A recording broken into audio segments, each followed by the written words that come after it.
Hold on a minute, I'm miles ahead anyway. What is he doing? Oh, I have broken the AI.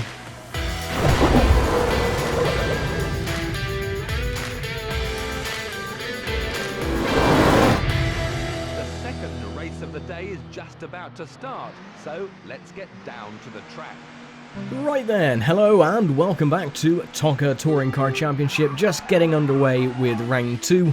Once again, this is going to be pretty much a carbon copy of the first race. We're going to lap the entire field at least twice, so it's going to be a very relaxing race, a relaxing 18 laps of me probably trying to beat my lap time every single time and failing miserably. So what I'm actually going to try and do as well is, because of the difficulty spike that is with this game, regarding how many points you get during each race, I'm going to try and spin out Alain Menu in the Renault Laguna and try and keep him back just a little bit, just so he finishes out of the top 5. Whether I can do it or not is another thing entirely, but if I can keep him... that's not good. If I can keep him, like I said, at the top 5, he'll get less points, and hopefully it shouldn't be too much of a hassle later on in the championship. Yeah, it's cheap, it's dirty tactics, but this game is incredibly hard, especially later on in the second half of the championship. So any help I can do to increase my championship lead, then all the better, really. So I'm just going to whack him into the tyre barrier. Oh, and... oh, well, there you go then. He's rolled his car. Okay, Alain Menu's out of the race. Yeah, that was a bit dirty. I didn't expect him to actually roll. I'm going to get a lot of flack for that, I know, but trust me, later on in the season, it will be... It's going to be a difficult one, that's for sure. So yeah, Alain Menu's out of the race. 15 cars are remaining. So that should give us a nice hefty points boost as we go into Silverstone for the next 2 rounds after this. So yeah, there you go. Dirty tactics, but it needed to be done. Like I said, this race is so trivial anyway. The first 2 rounds are always very trivial. We don't have a difficulty slider like the American version has, so the difficulty just ramps up regardless. Yeah, this should help me out at least for the next 2 to 3 rounds at any rate, but we'll see anyway. I didn't actually think he was going to roll it, because the car did look like it was going to flip back over on its wheels again. And then it just sort of like lazily plonked over onto its side. So, yeah, there you go. You do get dangerous driving warnings on this game as well. I don't think it's not all too common. And I'm not sure if they deduct points after a certain amount of warnings that you get either. But, oh well. It's done now, so we don't have to worry about Alain Menu. I think Binkcliffe was in front of Plato as well in the other Laguna. So we'll see anyway, come the end of the race, where the standings are, or where the positions were.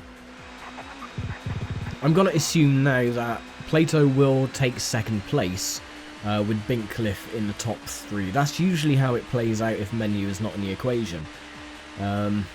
So either way, the other Laguna is still going to be a cause for concern, not as much as the aggressiveness of Alain Menu later on in the championship.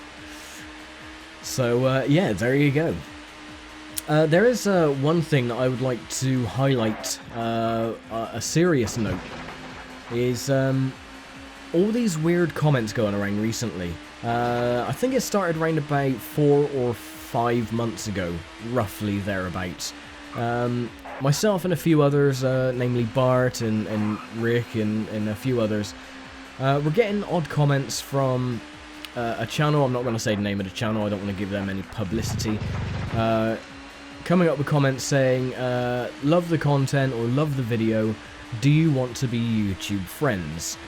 Now to begin with, in discussions in Bart's server about this, because he was getting them quite regularly as well. We just thought it was someone messing around. We just thought it was someone playing silly buggers, and they were just, you know, a very lonely individual. But that has steadily increased to a load of accounts, at least a dozen if not more, on every single upload. This is months later on, with just creepy comments going, "Wanna be friends," and that seems to be the main one recently. It's just the whole "want to be friends" thing. And apparently, after doing a bit of research and digging around, it's, from what I understand, it's an algorithm that has bypassed YouTube security. And the problem with these accounts or the comments, is that if you reply to these comments that they leave, they have a chance of hijacking your account. I don't know if that is true or legitimate or whatever, but that is what I've heard on the grapevine anyway. And it is rather disturbing, seeing all these new accounts, and they change. It seems like these accounts change name every day. It's either, you know, a music channel or so on, or it's just very, very strange. And you can tell that these accounts aren't really legitimate anyway. The biggest red flag is that you go on their channel and they have about 4 or 5 uploads, and all of them have been uploaded within a spate of about 5 days. And they have thousands upon hundreds of thousands of views, and their channel has hundreds of thousands of subscribers. Now, obviously they're fake, it's not a legitimate means, but it's puzzling that these accounts have been able to slip through the security that YouTube supposedly is very proud of. And I'm very shocked that YouTube has actually let this matter go on for as long as it has, as we're coming up to lap the tail end of the field already. So yeah, I mean, the best thing I've been able to do is report these comments, report the accounts, and hopefully YouTube will actually pull their fingers out and do something about it. But I don't know, because I checked my nephew's account as well the other day, and lo and behold, the same account was leaving comments on his videos as well, "Wanna be friends." Now, I don't know about you, but if these accounts are going on to young YouTubers, especially ones that aren't really savvy with how malicious these accounts can be, someone just leaving a comment saying "wanna be friends" can be, you know, oh, he's just being friendly. Not realising that they could actually lose their accounts because of it. So, yeah, it's a massive problem that seems to be steadily growing on a daily basis. So, if you do get any of these weird comments saying, "love your videos, wanna be friends," or "do you want to be YouTube friends," or this, that and the other, then do what I do, just report the accounts, report the comment, and hopefully the reports don't go directly to YouTube's spam folder, and they actually do something about it. But I have no idea. It's very, very strange. And I thought, to begin with, I thought it was to do with maybe they're trying to hijack accounts for monetary gain. And then, knowing that they're actually leaving those types of comments on my nephew's account, who has only like 60 odd subs, you know, he's way beyond the threshold of monetization anyway. So, what have they got to gain by trying to hijack or leave these comments on a very, very small channel? But, you know, there's greater power in numbers, so I suppose they're just trying to get a little army behind them of these bot accounts. It's very, very strange. But yeah, all I can say is be very vigilant, keep an eye out, and report these accounts if they show up. Obviously, check to make sure that they are not a legitimate comment. And the best thing to do is just to go on the channel and see if they've got like 4 videos and 200,000 odd subscribers, then you know for a fact that it's a bit of a dodgy one. Not someone just leaving a comment trying to be funny sort of thing.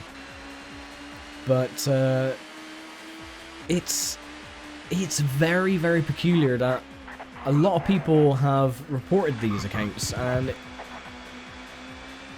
it doesn't seem like YouTube are taking it seriously, or seriously enough.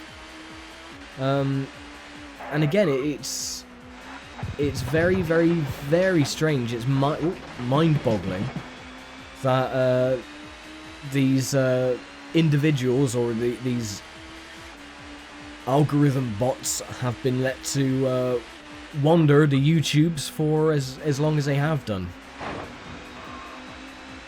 But who knows?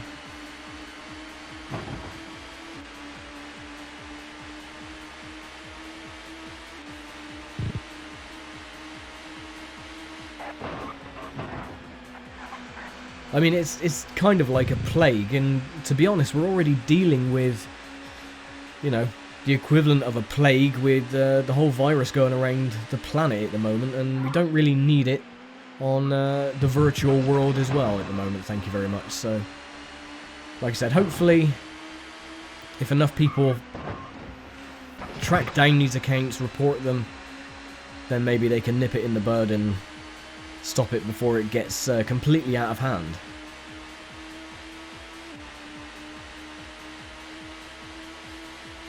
Because I think over the last 4 or 5 months or so, I think I've reported about 17 different accounts of these I don't know, it's got to be malicious, obviously, because they're hijacking other accounts, but yeah. Yeah, I'm just reporting these multiple accounts. And it's usually within the first 2 to 5 minutes of a video going live. And in some instances, I watched a video about it the other day. In some instances, they leave comments on videos that are premiered to go up at a certain time. And it's the comments are left minutes before the premiere even goes live. It's very, very odd. So yeah, it's a bit of a strange one. So keep your eyes open, be vigilant, and see if we can wipe these malicious bots off the face of the planet. At least a virtual one, anyway. Ooh.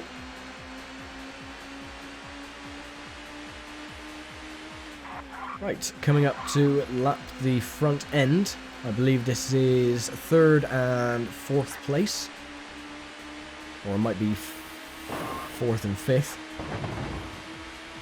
Depending on how far the Laguna, the Renault Laguna is. Well, it looks like they're coming up to lap the Fords as well.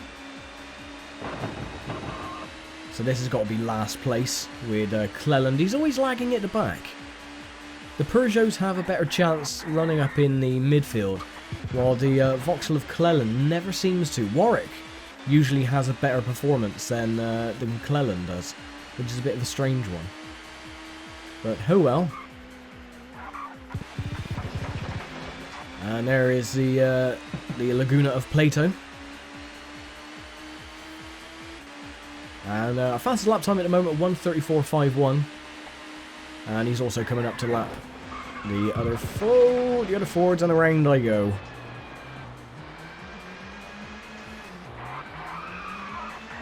Yeah, thankfully we are miles ahead for that to cause any issues. Later on in Championship, if you spin, it is more or less game over. You are not going to catch up to the rest of the pack.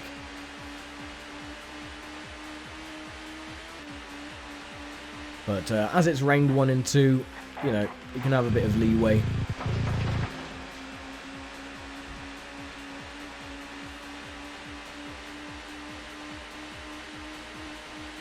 So halfway through this race, 9 laps down, 9 to go. Come on, Plato, shift your arse, bud. There we go. Bullying the Lagunas, I know, but seriously, if you haven't played this game before, it is justified. Let me tell you that. It is very justified that I'm bullying the Lagunas, because they are going to be a force to be reckoned with later on in the championship.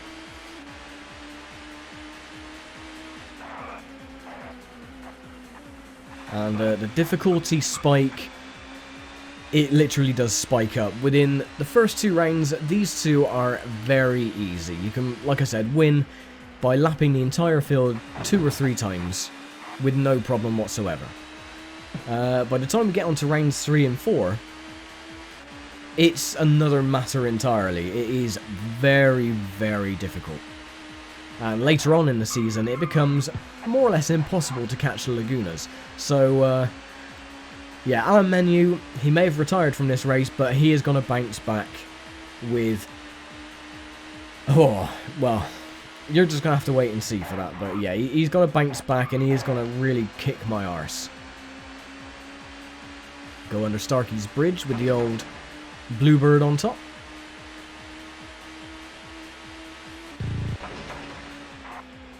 Through, trying to go through McLean's. And then good old Coppice.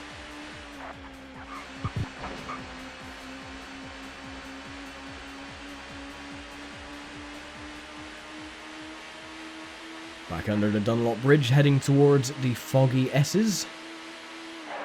And we're up by 0.5 of a second on our previous lap time, so let's see if we can get around here clean. And beat our lap time of 1:34.51.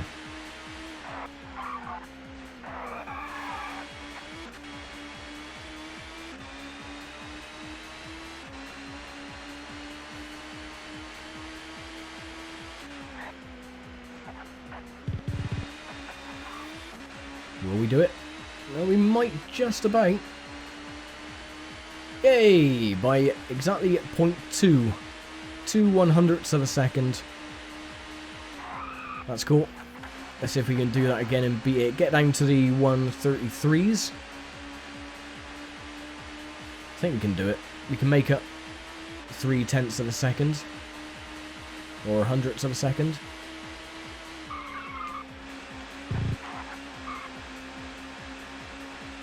And we're already up by 0.4.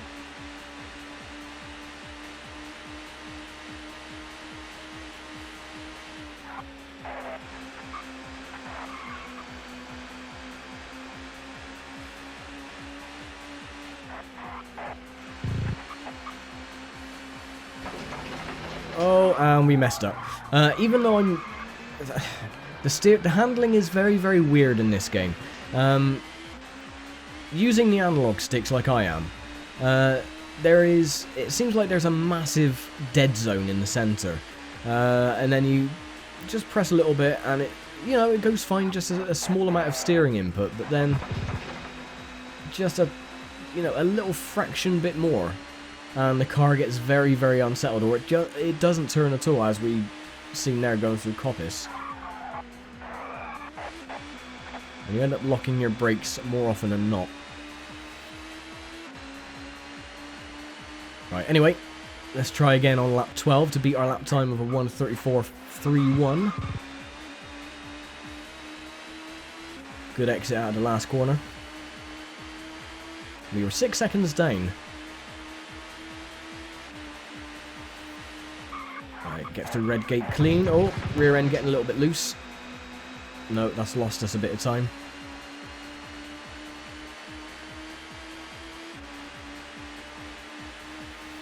Just the smallest amount of steering input. Ooh. Old hairpin. Oh, that is a pain. Yeah, we're down by 1.3. Probably make that up at the last section of the lap. Oh, come on.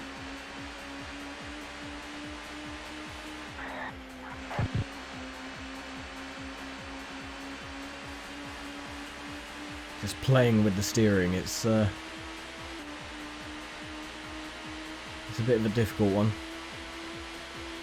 Oh, and we got lap traffic to contend with as well, and there's my teammate, and I bloody spun it again, god damn it. No one behind us, not for a country mile. Let's have, oh, press the wrong button, let's have a look at our lovely Volvo S40.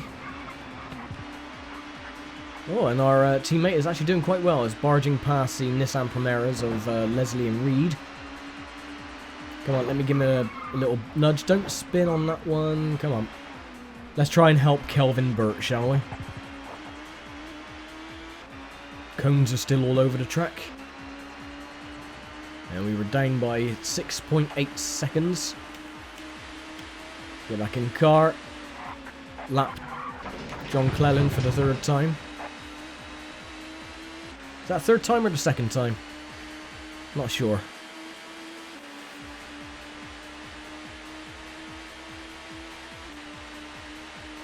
Now later on in the championship, as the difficulty does increase, the only cars you're likely to lap are usually the Peugeots, the Fords and the Vauxhalls.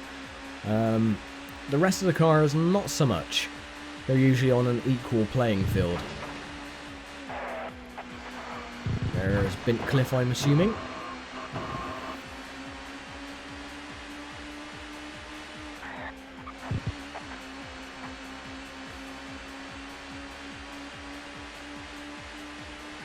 Lovely job. Right, what is our split time at the moment? If we're down, then we're going to have to abandon this lap and try again. Oh, by 0.8. Okay, so not a huge margin. Bit of a late brake attempt going into the foggy S's, but that's fine.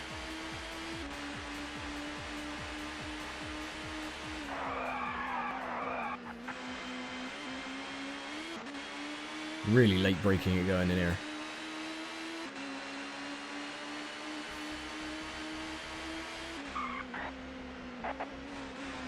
Again, the Ford Mondeo's getting in the way. No, he's just completely destroyed the lap. Yeah. 1.9 seconds off. Right, let's try again then. Lap 14 of 18, so we've got 5 to go. And messed up again. Okay, we're going to abandon this lap as well. Now, you could take a single corner 100 times exactly the same, and the car will be absolutely fine. It'll stick to the road, no problem at all. And then all of a sudden, all manners of grip just disappear, and the car spins or slides or whatever. That's always been the mannerisms of this game.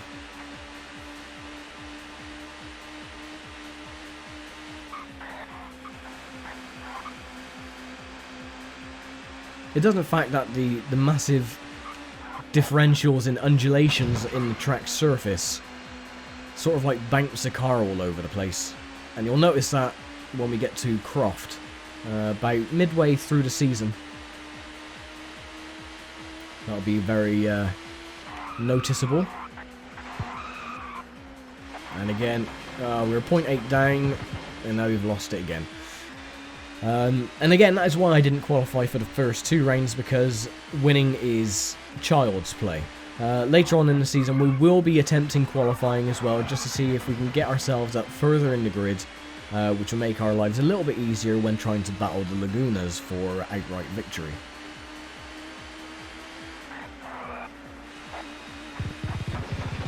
Right, start another lap, lap 15 of 18.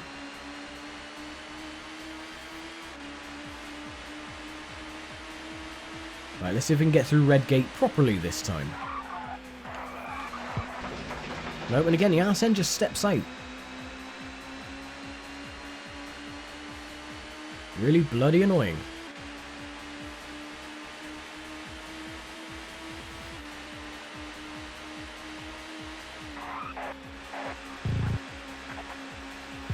Oh, and the Peugeot is taking a bit of a spin. Maybe he was just... Oh, no, keep it together. Bloody hell. Maybe he was just being kind and getting out the way, even though blue flags aren't really a thing on this game. That must be the other Audi of Bintcliffe.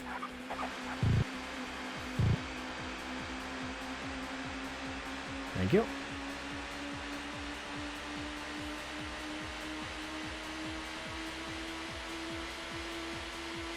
Oh, we're up by 0.5 of a second. Right, let's try and get a faster lap time then. Let's see if we can get into the 133s. We have a chance of doing it. As long as I don't mess up the braking going into this Foster's hairpin.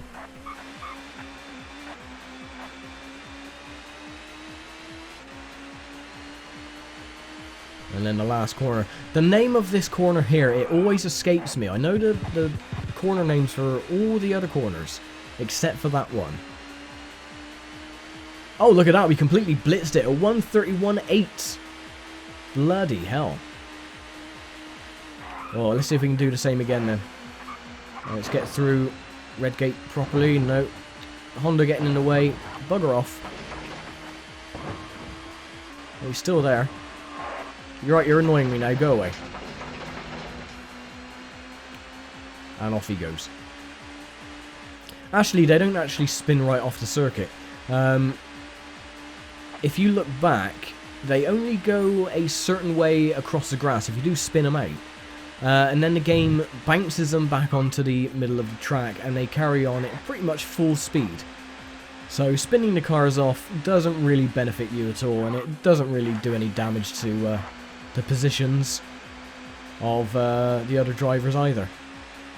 And there's Jason Plato, once again, 1997 debutant. And he's still going. Come on, Plato, let's do the same again. Nope, not quite.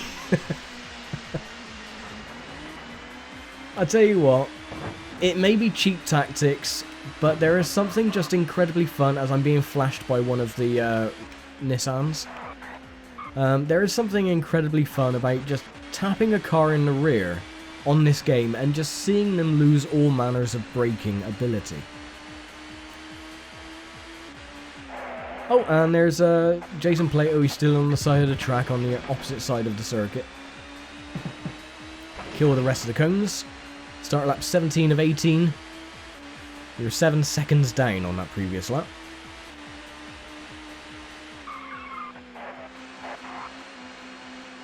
Right, let's see if we can this time get into the 130s.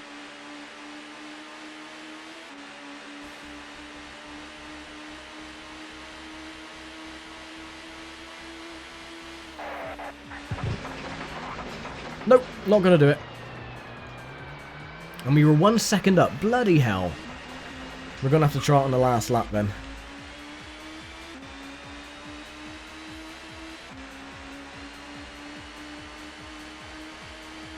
Always away when you're up on your split times and then something goes completely pear-shaped. And down you go.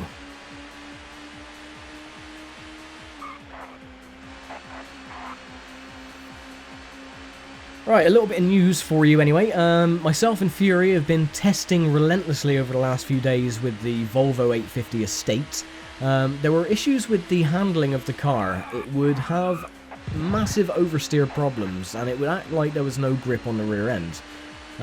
After a lot of extensive testing, we've actually fixed that issue. There are some slight handling issues with understeer. But it is a massive estate car with no aero kit at all, so you're not going to get any aerodynamic advantage. So understeer is to be expected, but we've completely cut out now the oversteer problems. So the car is raceable now. You can really fling it into the corners without the ass end ending up in another county. Right, final lap. Let's get past John Cleland again for the... Is this a third or a fourth time? Oh, and there we go. That's our lap time. Knackered. Yeah, is that the third or the fourth time we're coming up to lap Cleland? I think it might be the fourth. Don't really know.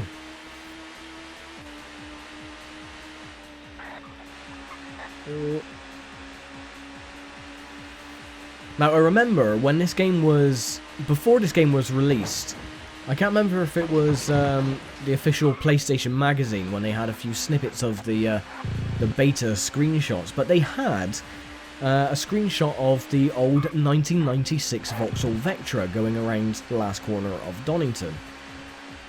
And for the life of me, I haven't been able to rediscover that screenshot anywhere.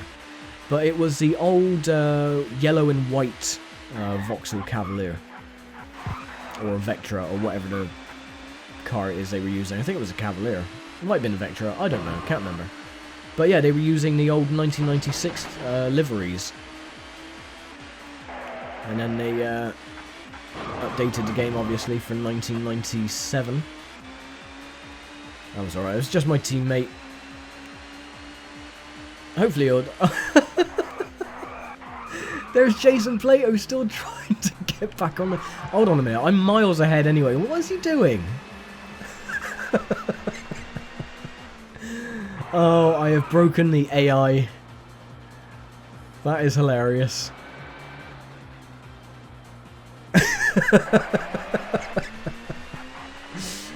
Jason Plato is lost, unfortunately. Bloody hell. But there we go, that is round 2 complete.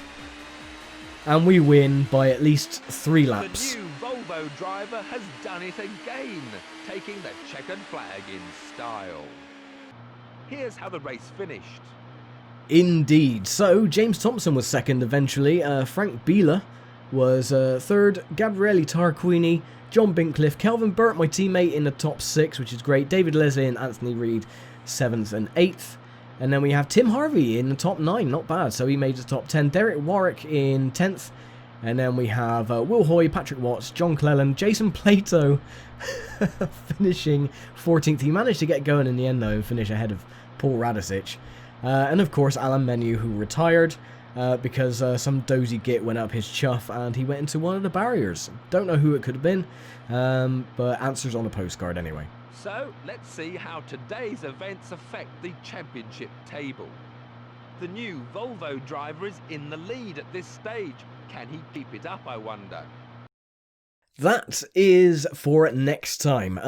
Yeah, so we got a 10-point advantage over James Thompson.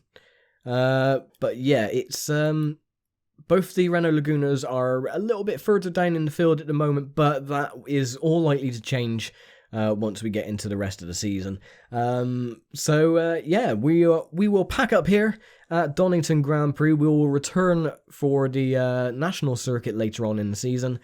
And we're all going to pack our things and head off to Silverstone International. But that's for next time. So thank you very much for watching, as always. And I will see you for rounds 3 and 4 in, well, sometime in the near future. So thanks for watching. Take care. Stay safe. And I'll see you next time.